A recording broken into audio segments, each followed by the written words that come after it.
Rambam, learning Maimonides' teachings, the laws of plaintiffs and defendants. Let's get right into it, as we're already into it. We're in chapter 10. So now we're going to learn what is considered, um, you know, possession is, if you will, 9/10 of the law, right? So when it comes to animals, right? Do we know that who they might belong to because someone has them or someone makes a claim for them? So let's see the distinctions over here. Okay, so we do not presume that an animal or a beast that is not kept in an enclosed place, but instead roams freely and pastures everywhere, belongs to the person who seizes it if the animal is known to have a prior owner. So what does that mean? Let's see. A plaintiff brings two witnesses who testify that a certain animal is known to belong to him, right? Jersey the cow. I got two witnesses that belongs to me, right? And so then a person maintaining possession, and I don't have possession of the animal, obviously, because I'm not a plaintiff if I had possession, right? I might be complaining because Jersey didn't give enough milk today, but I'm not a plaintiff.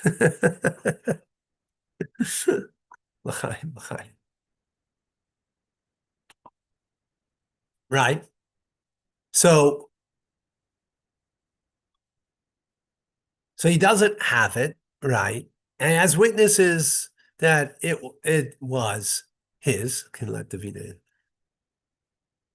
And he claims, so now the person maintaining the possession of the animal claims, you gave it to me or you sold it to me.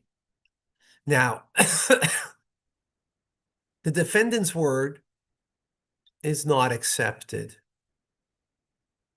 The fact that the animal is in his possession is not considered proof of ownership.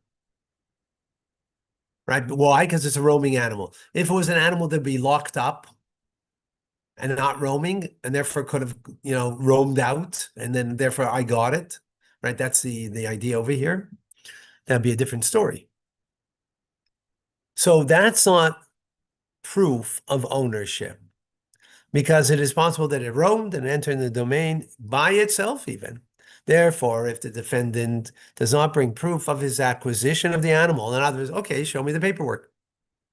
You have paperwork that you bought the animal? Okay, fine. Right?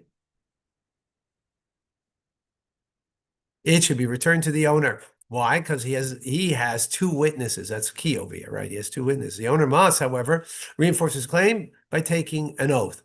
Why would he have to take an oath? The fact that he owned it doesn't mean for sure that he owns it now, right? Because maybe he did sell it. So just because I have two witnesses that said, we were at his house. We were, last month we were at his house and we were milking Jersey. And yeah, it's his cow. That's not a proof that it's my cow today, right? It's only a proof that it was my cow. Maybe I sold it. That's why he has to take an oath. And what's happening over here is possession is not 9/10 of the law in this instance, because in the possession, it was of the person who said, the defendant, right? Who said, no, you sold it to me or you gave it to me, right? We say, no. We're going to go back that because it's an animal that can roam, that's not a proof in and of itself that you have possession. The proof would be if you had documentation. Yes, you don't have documentation. That itself obviously then means, something. So therefore, then who is it falling back on the default of who it belongs to? The plaintiff, because he's got two witnesses that it did belong to me. Now the problem though is if you have witnesses that belong to you, but you have witnesses that it still belongs to you. No. So 2 months ago, these witnesses know that it belonged to me. They don't know since then. That's why the plaintiff has to take an oath, and therefore it's his. Is that clear? Fine. If there was If it was usual for an animal to be kept in an enclosed place or entrusted to a shepherd, we assume that it belongs to the person in whose possession it is found. Now it's different, right? Because here it was guarded, this animal. And now that it's not in the plaintiff's possession, it's someone else's. So now we say it's in the person it's in his possession because it didn't likely roam. Right? This applies even if the plaintiff brings witnesses to testify that it belongs to him, right? Because remember, it belonged to me 2 months ago, but who says it still is? Thus, if the person who holds the animal in the possession claims you sold it to me, you gave it to me, he's required to take a shvus esses. Remember, obviously, if there was a bill of sale here, there would be no issue. So we're not talking about there's a bill of sale, right? There isn't. Back in the day, not necessarily they did those things, right? Especially imagine, you're taking your animal and you're on the way, you're walking to market, actually to sell it. And I see it there. So I want to buy it. The way you have to spend your time going to the market. I'll buy it right now from you. Well, people didn't have with them parchment and a quill, that they came with them to make a bill a bill of sale. So, it was a natural thing that there would not necessarily be a bill of sale, right? So over here, we say that it belongs, the assumption is, right? We're going on an assumption over here that it belongs, even though there were witnesses, it belongs to the person who's got it in possession right now. Thus, the person who holds the animal in possession claims, you sold it to me, you gave it to me, he's required to take a shvus esses, a rabbinic oath he still has to take, that it belongs to him, and that he is released of all obligations as a result. Okay.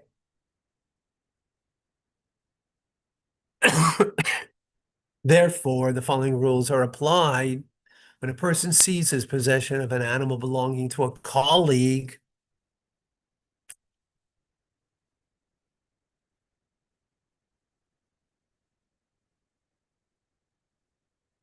When a person seizes possession of an animal belonging to a colleague that had been kept in an enclosed place or entrusted to a shepherd, if the owner claims the animal went out and came to you on its own initiative, it was entrusted, or it was entrusted to you for safekeeping. I gave it to you to watch over it, or it was lent to you, or I lent it to you, right? Third possibility.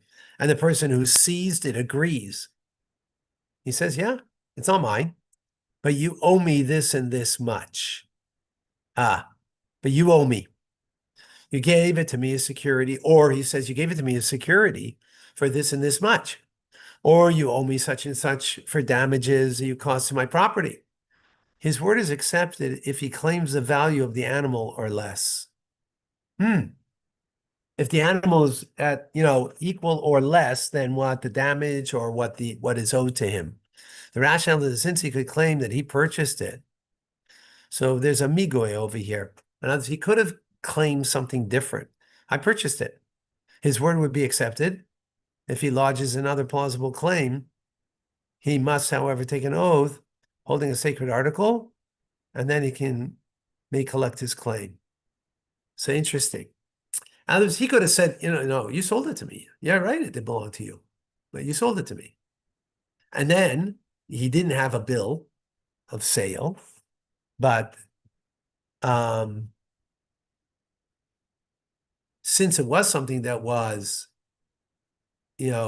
safeguarded, right? So therefore, we're assuming it's not an animal that naturally roams.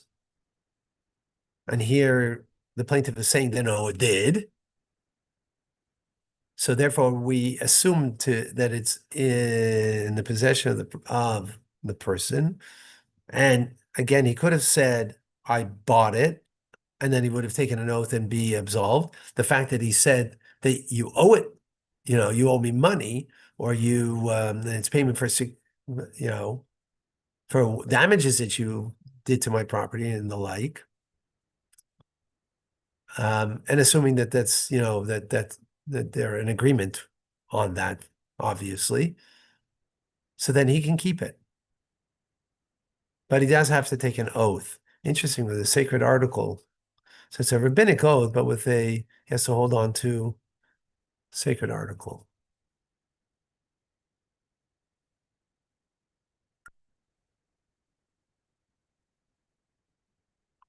Aha. So why with a sacred article? Because he's not saying that this animal belongs to me. He says, you owe me money and therefore I'm holding on to this animal. Or you did damages to me, therefore I'm holding on to this animal to pay for the damages. Right. So it's not that he's ever claiming that it's his. Therefore, he has to take an oath with a sacred article to collect his claim through this animal. Psh, amazing. Okay. I have to stop here. Amazing, folks. Thank you, Everybody's Rabbi. good.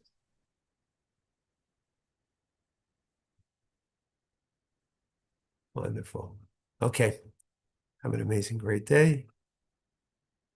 Thank you, Rabbi. Have a great new year with great success in everything.